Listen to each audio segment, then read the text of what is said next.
My name is Coco Stark. The night my parents left me to die, the sky was screaming, in rain like 1,000 tiny knives hitting my skin. I was 15 years old, barefoot, soaked, shivering so badly my teeth wouldn't stop rattling. The reason I was standing there in the middle of that storm was a lie my own sister told. But before I tell you what happened that night, tell me something. Where are you watching this story from? And what time is it in your country right now? I always love seeing where my listeners are from around the world.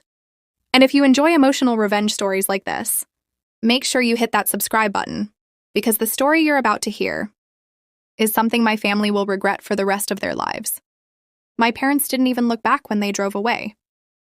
Their car lights disappeared into the darkness, leaving me alone with thunder, rain, and a cold that felt like it was slowly crawling into my bones. But what happened next is the part no one ever believed. Because just when I thought I was going to freeze to death on that empty road, a car suddenly appeared through the rain, headlights cutting through the storm. The driver slammed the brakes when he saw me. The last thing I remember was a man running toward me through the rain. And then everything went black. When I woke up, I was in a hospital bed, and the police were there. They had already called my parents. But the moment my father walked into that hospital room and saw the man who saved my life, his hands started shaking. Not from anger, not from fear, but from something much worse, because my father knew that man. And the moment their eyes met, I realized something terrifying. The person who saved me was someone my family never wanted me to meet. And this is the night my parents chose my sister over me. My parents always said they had 2 daughters, but growing up, it never really felt that way. Because in our house, there was my sister Lily, and then there was just me. Lily was the perfect child. Perfect grades. Perfect smile.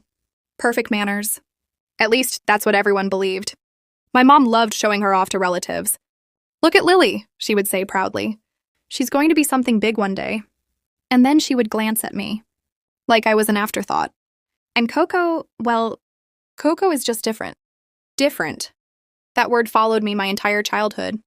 Not talented like Lily. Not smart like Lily. Not beautiful like Lily, just different. But what people didn't see was the truth behind Lily's perfect image. She lied. A lot. And somehow, every single time something went wrong, it became my fault. If Lily broke something, I did it.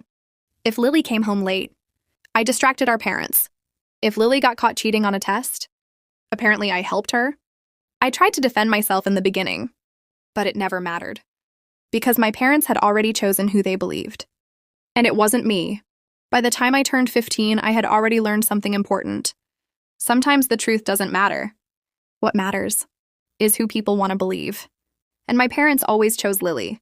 Still, I never imagined it would go as far as that night. The night they left me in the storm. It started on a Friday evening. The sky was already dark outside. Heavy clouds gathering like something bad was about to happen. I was in my room doing homework when I suddenly heard shouting downstairs. My mother's voice. Angry. "Coco, come down here right now!" My stomach tightened. That tone usually meant trouble. When I walked into the living room, Lily was sitting on the couch, crying. Big dramatic tears rolling down her face. My dad stood next to her, his arms crossed. "What happened?" I asked quietly. Before Lily could speak, my mom exploded. "How could you do this to your sister?" I blinked in confusion. "Do what?" Lily wiped her tears and looked at me like I was a stranger. "Stop pretending," she whispered. My heart dropped. Pretending about what? And then Lily said the words that would change my life. She pushed me down the stairs. For a moment, the room went silent. My brain struggled to process what I had just heard. "What?" I said. "I didn't even—" "Enough," my father snapped. "You're still lying?" "I didn't push her," I said desperately. "She's making it up." Lily cried harder.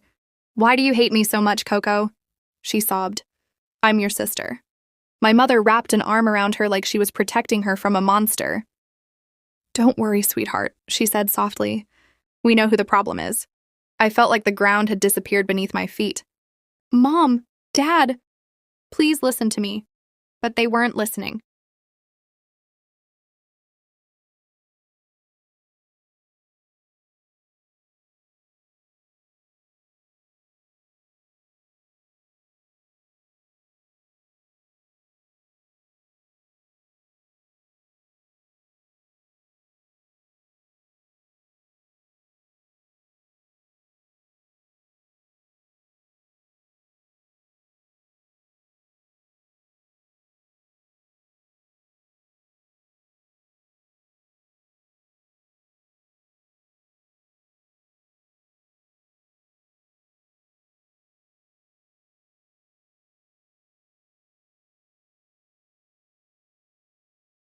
They had already decided.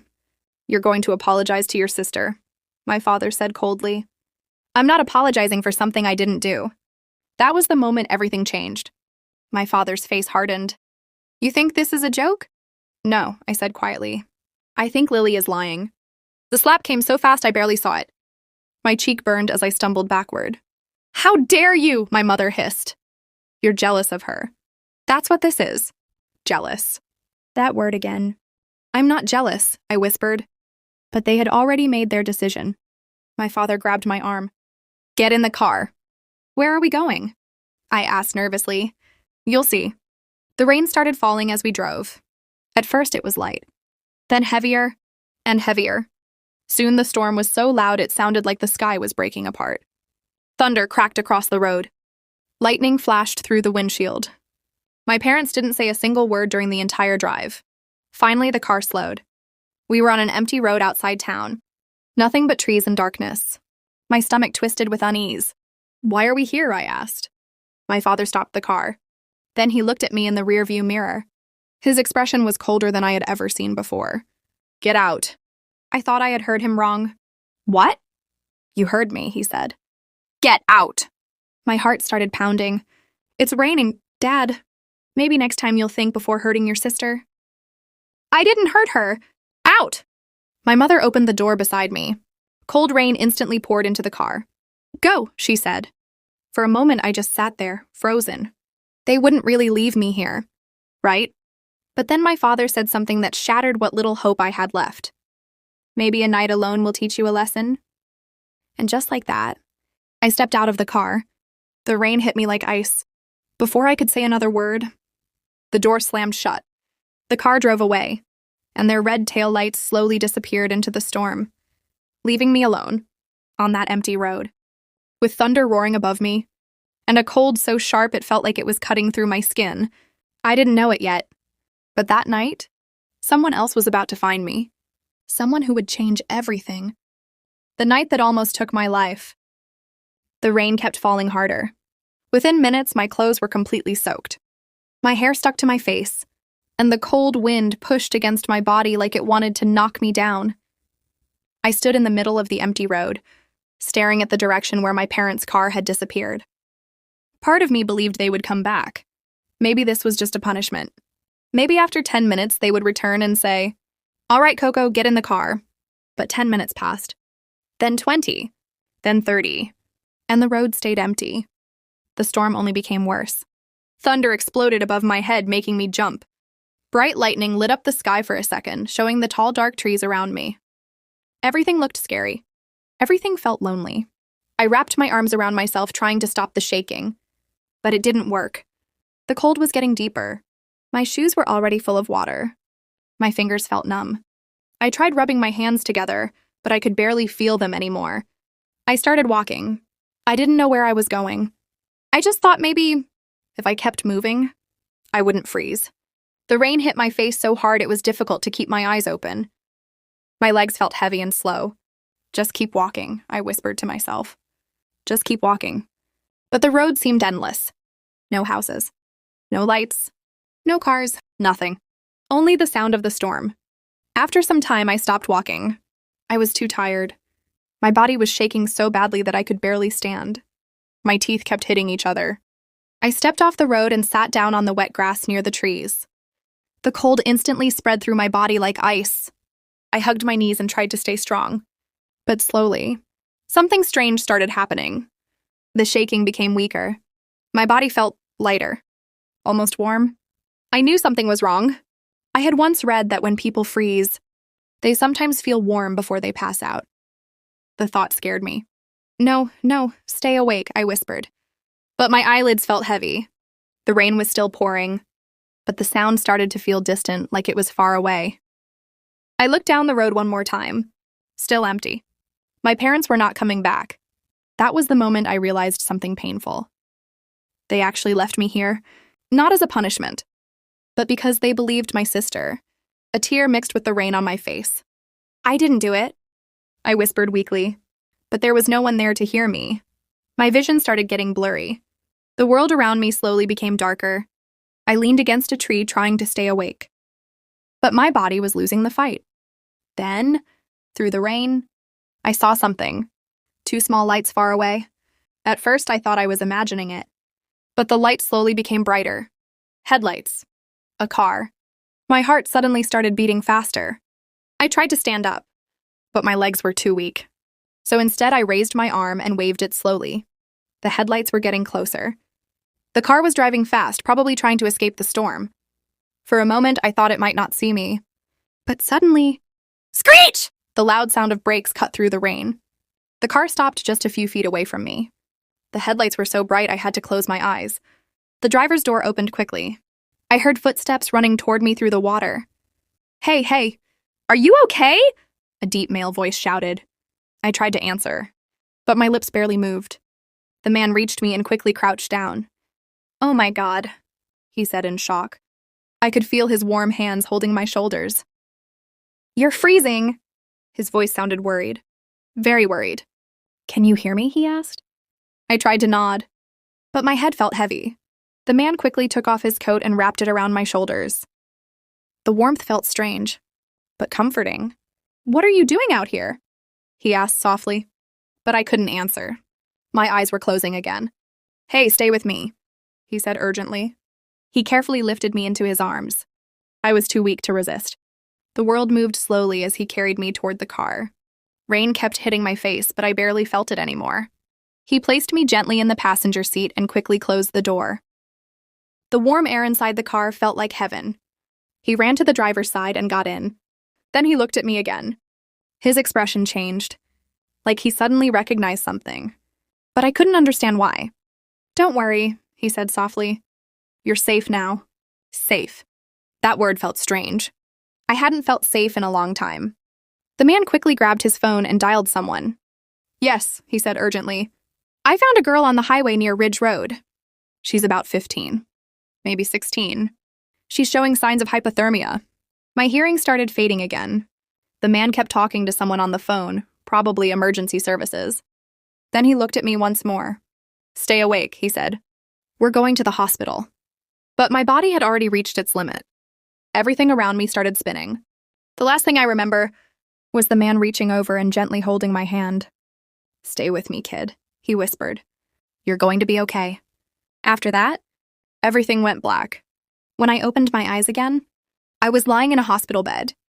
Bright white lights above me, machines beeping softly beside me. And outside the room, I could hear voices. Police officers. And my parents. But the moment my father stepped inside the room and saw the man who saved me standing near the window, something shocking happened. My father's face suddenly turned pale. His hands started shaking, like he had just seen a ghost. Because the man who saved my life was someone he never expected to see again. When I slowly opened my eyes, everything looked bright and blurry. For a few seconds, I didn't understand where I was. The strong smell of medicine filled the air. Soft beeping sounds came from a machine beside my bed. My body felt heavy, but warm. Very warm. A thick blanket covered me, and my wet clothes were gone. Someone had changed me into a hospital gown. I tried to move my hand. It felt weak, but at least I could feel it again. Then the memories slowly came back. The storm, the empty road, my parents driving away, and the man who found me. My heart started beating faster. I turned my head slightly. That's when I noticed someone sitting in the chair next to my bed. A man, the same man from the road. He looked to be around his mid-40s. His hair was dark with a few gray strands, and his face looked serious but calm. He was quietly watching the heart monitor beside me. When he noticed I was awake, he immediately leaned forward. Oh, hey, he said softly. You're awake. His voice sounded relieved. I tried to speak, but my throat felt dry. Water, I whispered. He quickly grabbed a small cup from the table and carefully helped me drink. The cold water felt amazing. Thank you, I said quietly. He nodded. You scared us back there, he said. You were freezing. I looked down at the blanket covering me. You saved me. He gave a small smile. Anyone would have done the same. But somehow, I didn't believe that. Not everyone would stop in the middle of a storm for a stranger. Before I could say anything else, the hospital room door suddenly opened. 2 police officers walked in. Behind them were my parents. The moment I saw them, A strange feeling filled my chest. Not happiness. Not relief. Just pain. My mother rushed toward the bed. "Oh my God, Coco," she said dramatically. "You scared us." Her voice sounded emotional, but something about it felt fake. My father stood behind her quietly. His face looked tense. One of the police officers stepped closer. "Miss Coco Stark?" he asked. I nodded weakly. "I'm Officer Daniels," he said kindly. "We just want to ask a few questions about what happened tonight." Before I could answer, my mother quickly spoke. "She must have run away," she said. "We were worried sick when we couldn't find her." The police officer looked confused. "Run away?" he repeated. "Yes," my mother said quickly. "She's been having attitude problems lately." I stared at her in disbelief. Run away? They were really going to lie about this. My father still hadn't said anything. The police officer turned toward the man who saved me. "Sir, you were the one who called us, correct?" The man nodded calmly. "Yes. Can you tell us what happened?" The room became very quiet. The man slowly stood up. "I was driving home," he said. The storm was getting worse. Then my headlights caught something on the side of the road. He paused for a moment. It was the girl. She was sitting in the rain, barely conscious. The police officer frowned. "Was she alone?" "Yes," the man answered. The officer looked at my parents again. "Do you know how your daughter ended up there?" My mother hesitated for a second. "She must have run away," she repeated. But before anyone else could speak, my father suddenly looked at the man. Really looked at him. And that was the moment everything changed. My father's face went completely pale. Like all the blood had drained from it. His eyes widened. He stared at the man like he had just seen a ghost. Then something even stranger happened. My father's hands started shaking. Actually shaking. I had never seen my father scared before. But right now, he looked terrified. The man noticed it too. For a few seconds, they just stared at each other in silence. Like two people who shared a past. A past that nobody else in the room understood. Finally, my father spoke. His voice sounded weak. "You..." The man's expression became serious. "Hello, Mark." Hearing my father's name from him made the room feel even colder. The police officer looked between them. "You two know each other?" Neither of them answered immediately. My mother looked confused. "Mark," she said quietly. "What's going on?" My father swallowed nervously. I thought you were..." He couldn't even finish the sentence. The man folded his arms slowly. "Dead?" he said calmly. My heart skipped a beat. Dead? What was he talking about? The police officers exchanged confused looks. Clearly, they were starting to realize that something bigger was happening here. The man then glanced at me. His expression softened slightly. "Is this your daughter?" he asked my father. My father looked at the floor. "Yes." The man nodded slowly. "I see." There was something strange in his voice. Something deeper. Like this moment meant more than anyone else in the room understood. Then he looked back at the police officers. "I believe the girl should rest," he said calmly. "She almost died tonight." The officers nodded. "That's true," one of them said. "We'll continue this conversation later." My parents looked uncomfortable. Very uncomfortable. The police began leaving the room, but before the man followed them out, he looked at my father one more time and said something that made the air in the room feel heavy. "You should be grateful I was the one who found her tonight." He paused. Because if someone else had, the truth might have come out much sooner. Then he walked out of the room, leaving my father standing there, with his hands still shaking. And at that moment, I realized something important. The man who saved my life was not a stranger to my family, not even close. He was someone from my father's past, someone my father was clearly afraid of. But the question that kept spinning in my mind was simple. Why? Why would my father be terrified of the man who saved his daughter? I didn't know the answer yet, but I was about to find out. And when the truth finally came out, it would destroy everything my parents tried to hide. The truth that changed everything. After the man left the hospital room, silence filled the air. My mother looked confused. My father looked terrified. I had never seen him like that before. His shoulders were stiff. His hands were still shaking slightly. "Mark," my mother whispered to him, "who was that man?" My father didn't answer. He just stared at the door where the man had walked out. For a moment, I thought he might ignore the question completely. But then he quietly said something that shocked both of us. "His name is Daniel." The name meant nothing to my mother, but something about the way my father said it made my heart beat faster. "Who is Daniel?" my mother asked again. My father ran his hand across his face like he was suddenly very tired. "He's someone from my past." That answer clearly wasn't enough. My mother's voice became impatient. "What kind of past?" Before my father could reply, the hospital door opened again, and the man walked back inside. Daniel. The room instantly became tense again. He stood near the door calmly, looking at my father. "I think it's time we stop pretending," he said. My mother looked between them nervously. "Can someone please explain what is going on?" Daniel looked at her for a moment. Then he said something that made my entire world stop. "I'm Coco's uncle." The words echoed in my head. "Uncle?" I stared at him in confusion. "What?" my mother said. My father immediately spoke. "Daniel, this isn't the place." But Daniel cut him off. "No," he said firmly. "This is exactly the place." Then he looked at me. His eyes were kind, but serious. "Coco," he said gently, "I'm your father's younger brother." My mind was spinning. My father had a brother? I had never heard about him before. Not once. "Why have I never met you?" I asked weakly. Daniel looked at my father. "Maybe you should answer that, Mark." My father stayed silent. So Daniel continued. "Years ago, your father and I had a business together," he explained. "We built it from nothing. But then something happened." His voice became colder. "Your father betrayed me." My mother's eyes widened. "What?" Daniel continued. "He took everything.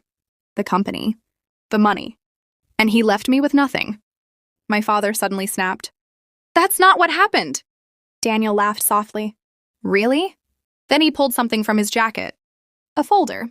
He placed it on the small table beside my hospital bed. Inside were papers. Old documents. Police reports. Contracts. "I kept everything," Daniel said calmly, "including proof." My father looked like he wanted to disappear. Daniel continued speaking. "I lost my life because of what you did," he said to my father. "I lost my home, my reputation, everything." He paused for a moment. "But tonight, fate decided something interesting." He looked at me again. "The daughter of the man who destroyed my life was the one I saved." I didn't know what to feel. Everything was too much.